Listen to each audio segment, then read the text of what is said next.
La parole est à Madame Valérie Boyer pour le groupe Les Républicains. Monsieur le Premier ministre, j'associe à ma question mes collègues Les Républicains, membres de la Commission des affaires sociales. En suspendant immédiatement leur grève le vendredi 13 novembre et en se mettant à la disposition de nos compatriotes, nos professionnels de santé ont fait leur devoir avec patriotisme et responsabilité. Je souhaite plus que jamais les féliciter, car ils sont restés mobilisés et le sont toujours pour garder la vie, quand bien même il n'en restait qu'un souffle. Pourtant, ce soir, nous examinons un texte qui fait l'unanimité des professionnels de santé contre lui, la loi santé. La loi santé, nécessité, méritait pourtant un moratoire. Alors que le monde de la santé est en colère et dénonce les réformes faites sans concertation, vous répondez que leurs craintes ne sont pas fondées. Un an après la première lecture de votre projet, rien n'a changé. On impose le tiers payant généralisé aux médecins, on prive les cliniques privées des dispositifs de mission d'intérêt général, on malmène l'industrie pharmaceutique et les pharmaciens, on veut supprimer l'ordre des infirmiers. Et je ne m'étendrai pas sur les veillées funéraires, les réseaux fermés, les laboratoires qui s'externalisent. Où est le patient qui devait être au cœur du dispositif ? Vous allez même jusqu'à proposer des salles de shoot pendant que certains députés socialistes portent l'étendard de la légalisation du cannabis. Vous comprendrez pourquoi le mécontentement est général. Mon groupe sera là pour défendre les professionnels de santé et nous verrons, avec le vote solennel de la semaine prochaine, qui sera à leur côté. Alors que la France est encore en deuil, votre gouvernement persiste dans la division en maintenant la discussion sur la loi santé. Monsieur le Premier ministre, l'unité nationale, ça ne se décrète pas, ça se construit. Si cette loi est si importante pour votre gouvernement, dans le contexte douloureux que nous connaissons, ne devrait-elle pas rassembler plutôt que fragiliser et diviser ? Merci Madame la députée. La parole est à Madame la ministre des Affaires sociales et de la Santé. Merci Madame la Présidente, Mesdames et Messieurs les députés, Madame la s'il vous plaît. députée Boyer. Oui, notre système de santé a besoin d'être conforté. Et moi, je n'ai qu'une priorité, Madame la députée, l'excellence du système de français au service de l'ensemble de nos concitoyens. Et cet objectif-là, c'est cela qui anime le projet de loi qui a été débattu déjà il y a plusieurs mois en première lecture et qui ne comporte au moment de la deuxième lecture aucune mesure nouvelle. Alors dire que tous les Français, grâce au tiers payant, doivent pouvoir accéder à des soins de qualité sur le territoire, c'est un enjeu de santé publique et c'est un enjeu de justice sociale. Dire, Madame la députée, que le service public hospitalier, qui a montré le meilleur de lui-même, doit être reconnu et doit être porté fièrement dans la loi, oui, c'est quelque chose qui existe et que j'assume. Et pour autant, contrairement à ce que vous faites, Madame la députée, moi je n'oppose pas les uns aux autres et nous n'opposons pas les uns aux autres. Parce que tout l'enjeu précisément, c'est de faire en sorte que l'hôpital travaille avec la médecine de ville, que les patients soient accueillis par l'ensemble des professionnels de santé, que les médecins travaillent avec les infirmières. Et c'est cela qui guide l'action du gouvernement, une exigence de prévention pour faire en sorte que la santé des jeunes s'améliore, alors que nous savons que c'est un des points faibles dans notre pays, faire en sorte que notre système de santé reste toujours au rendez-vous de l'excellence, excellence reconnue à l'échelle internationale et que cette excellence, elle puisse bénéficier à l'ensemble de nos concitoyens. Alors le débat va avoir lieu, Madame la députée, mais ce débat, il se fait dans l'intérêt des Français, dans l'intérêt des professionnels. Il n'y a pas d'un côté ceux qui défendent les professionnels et de l'autre ceux qui défendent les patients. Il y a une politique au service de la France et du système de santé français. Merci Madame la ministre. La parole est à Madame Marion Maréchal Le Pen pour les non-inscrits. Merci Madame la Présidente. Ma question s'adresse à Madame le garde des Sceaux. Mera, Nemouche, Kouachi, Koulibaly, Mostefaï ont tous un point commun.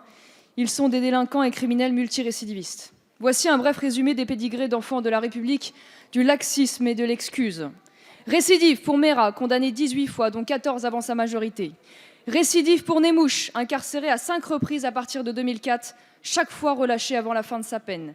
Récidive pour Koulibaly, condamné plusieurs fois à de la prison ferme, dont 5 ans en 2013.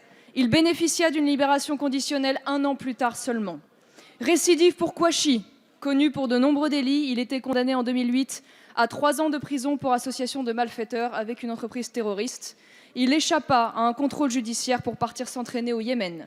Même situation pour Ami Mour, qui rompit son contrôle judiciaire en 2013 pour un voyage en Syrie. Récidive pour Mostepha, condamné à plusieurs reprises pour des délits de droit commun sans jamais avoir fait de prison. Le lien entre terrorisme, petit et grand banditisme est flagrant. La plupart de ces terroristes auraient dû être sous les verrous au moment de leurs crimes contre le peuple français. Certes, la désastreuse politique pénale ne date pas de votre entrée en fonction, Madame le ministre, mais vos propos et vos réformes nous plongent dans une insécurité absolue. Au moment des tueries de janvier dernier, vous ne trouviez pas mieux que d'envoyer une note aux magistrats afin de les presser d'appliquer l'alignement du régime des récidivistes sur celui des non-récidivistes en matière de réduction supplémentaire de peine.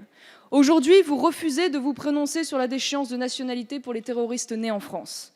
Carence dans les déferrements et dans l'application des peines, réduction automatique de peine, défaillance dans la surveillance des personnes sous contrôle judiciaire, largesse dans l'application des libertés conditionnelles, contrainte pénale pour l'ensemble des délits en 2017. Cette folle politique n'a fait qu'entraîner le sentiment généralisé d'impunité, l'augmentation des crimes et délits, mais surtout du nombre de victimes. Ce ne sont pas les délinquants qui sont victimes. La parole est à Madame la garde des Sceaux, ministre de la Justice. La parole est à Madame la garde des Sceaux. Madame la Présidente, Mesdames et Messieurs les députés, Madame la députée, quel magma, quel magma. Nous sommes dans une situation extrêmement difficile, extrêmement douloureuse. La moindre des décences saurait appeler que par respect pour les Français, blessés dans leur chair, nous soyons exigeants face aux faits. Et lorsque les faits démentent les schémas mentaux, que nous nous inclinions devant les faits. Quel magma, je disais. Il se trouve que, et cela dit l'importance et la gravité de la situation à laquelle nous sommes confrontés, il se trouve que parmi les terroristes, aucun n'avait été incarcéré. Je ne reprendrai pas les noms que vous avez cités ni les dates, madame, parce que face à cette situation difficile et douloureuse, c'est en responsabilité que je fais face et que je n'ajoute pas à la souffrance des Français. Je dirais simplement qu'il serait facile de s'en tenir à ces schémas simples. Mais les défis qui sont posés à notre société sont des défis immenses, ce sont des défis extrêmement grands. Et c'est la République qui saura y répondre. Non pas les querelles partisanes, non pas les facilités, non pas les magmas, mais bien la République avec ses valeurs, avec ses exigences, avec sa vigilance. Et ce que fait le président de la République, ce que fait le gouvernement sous l'autorité du Premier ministre, c'est bien l'ensemble des réponses que nous devons apporter. D'abord, effectivement, une répression sans faille. Et vous avez vu à quel point les forces de police et de justice ont été efficaces et comment l'enquête montre l'efficacité de nos magistrats. Une répression sans faille. Et pour notre destin commun, une vigilance sans défaillir aussi, de façon à ce que tous les citoyens de la République se sentent en sécurité, mais se sentent aussi partie de la communauté nationale. C'est donc toujours avec la lucidité, le courage et la détermination que nous ferons face à cette situation. Et il est heureux que ce soit ce gouvernement qui soit en ce moment en responsabilité. Merci Madame la Ministre. La parole est à Madame Françoise Imbert pour le groupe socialiste, républicain et citoyen. Merci Madame la Présidente. Ma question s'adresse à Madame la Ministre de l'Écologie, du Développement durable et de l'Énergie. Le 6 décembre prochain, 147 chefs d'État vont se réunir pour la conférence de Paris sur le climat. C'est un événement majeur que nous avons tous souhaité maintenir malgré les attentats. Voilà près de 35 ans que la communauté internationale se donne des rendez-vous. La conférence de Paris doit marquer un tournant. Avec la COP 21, c'est l'avenir de l'humanité qui se joue. La température moyenne annuelle augmente et pourrait croître de près de 5 degrés d'ici à 2100. On prévoit une hausse de près de 82 cm du niveau de la mer si nos pratiques ne changent pas. Vous pouvez en imaginer les conséquences tragiques. Cet été, nous avons adopté la loi relative à la transition énergétique pour la croissance verte. Nos objectifs sont dans la loi. Réduire de moitié notre consommation énergétique d'ici 2050 ou encore baisser de 40% des émissions de gaz à effet de serre sur la période 1990-2030. Sur le plan diplomatique, le président de la République a multiplié les rencontres. Cette semaine, il s'entretient avec le président Obama, avec Vladimir Poutine, avec le président chinois Xi Jinping, avec David Cameron et avec le Premier ministre canadien Justin Trudeau, pour parler avant tout de Daesh, mais aussi de la COP 21. Depuis de nombreux mois, le ministre des Affaires étrangères, Laurent Fabius, se déplace partout dans le monde pour obtenir des engagements. En 2002, au 4e sommet de la Terre, Jacques Chirac avait déclaré « Notre maison brûle et nous regardons ailleurs ». En ces temps si particuliers, je souhaite reprendre ces propos. Aujourd'hui, la France a décidé, avec d'autres, de ne pas détourner le regard. Madame la ministre, pouvez-vous nous dire comment la France se bat pour maintenir le réchauffement climatique mondial en deçà de 2 degrés et obtenir des objectifs contraignants? Je vous remercie, Madame la ministre. La parole est à Madame la ministre de l'écologie, du développement durable et de l'énergie. Madame la présidente, Madame la députée, Mesdames et Messieurs les députés, tout être humain a 2 patries, la sienne et la planète. Et jamais cette affirmation n'a été, je pense, aussi vibrante qu'aujourd'hui. Et c'est la raison pour laquelle, comme je le disais tout à l'heure, les chefs d'État et de gouvernement de 147 pays du monde seront à Paris pour prendre des décisions ambitieuses et contraignantes. Et pour être crédibles vis-à-vis des peuples, nous devons aussi transformer ces engagements en actions opérationnelles. C'est tout le sens de la conférence de Paris, c'est toute la nouveauté de la conférence de Paris, puisqu'au cœur de cette conférence de Paris et dès lundi prochain, il y aura la semaine de l'action et des engagements opérationnels.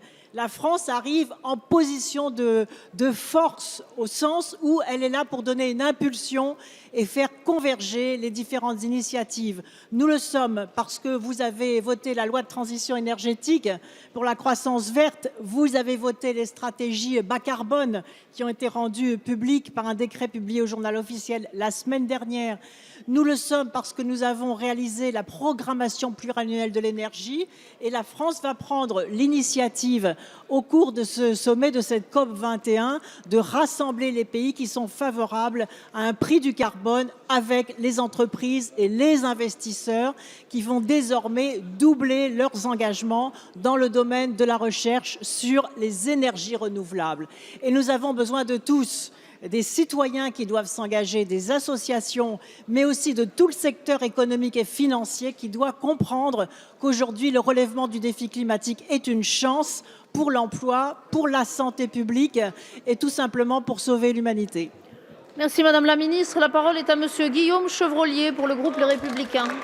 Merci Madame la Présidente, mes chers collègues, Monsieur le Premier ministre. L'État islamique Daesh est l'organisation terroriste les plus riches de l'histoire. Les extorsions de fonds et les activités crapuleuses sont la principale ressource de l'organisation devant le pétrole et le gaz. Son patrimoine est évalué à plus de 2000 milliards d'euros et son budget 2015 à 2,6 milliards d'euros. Monsieur le Premier ministre, pour lutter efficacement contre le terrorisme, il faut s'attaquer à son financement. Bercy vient d'annoncer une pluie de mesures à prendre, tant au niveau français qu'européen, visant à renforcer le pouvoir des autorités financières et notamment de Tracfin.